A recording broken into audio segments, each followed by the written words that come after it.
So one of my favorite memories of First Avenue would be back in 1983. There was an R&B band called the SOS Band that were produced by Jimmy Jam and Terry Lewis, of course. That used to be with The Time, a group that Prince put together back in the 80s. They came to First Avenue for a show, and my group, we were one of the first rappers to ever play First Avenue. This would have been back in 1983. We were called the DJ MC Crew. And I remember the SOS Band had this popular song called Just Be Good to Me.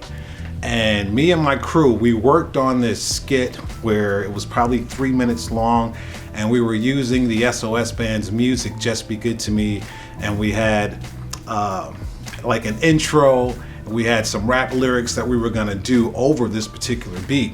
And I remember we started playing it, and rap was still new to the First Avenue crowd. So when they saw us coming up there, we had these posters that had old hip hop crews names from New York City, and we were walking on the stage with that, and people were kind of looking like, well, what are they gonna do? And then we played that SOS Band beat, Just Be Good to Me, and everybody broke out because SOS Band were headlining the show, and of course everyone knew that song.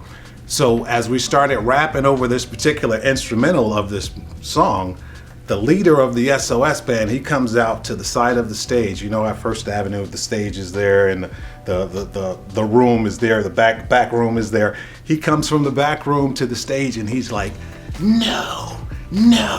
So my DJ is like, well, what's going on? He didn't want us to play their music, which totally I get, because he wanted the crowd to have the response for their music when they were on stage and not when someone else was on stage. So he like completely shut it down. He was like, no, you can't play the instrumental. So all of that work that we worked on for the past 3 weeks to a month, we had to then kind of rearrange things on the fly. And we still had a great performance, but I just remember being so excited to open up for the SOS Band, and then their leader came out and just like kind of rained on our parade and told us we couldn't do what we had anticipated we were going to be able to do. But that is definitely one of my fondest memories, going all the way back to 1983 at First Avenue. And they've had some great shows there, and that was one of my favorites.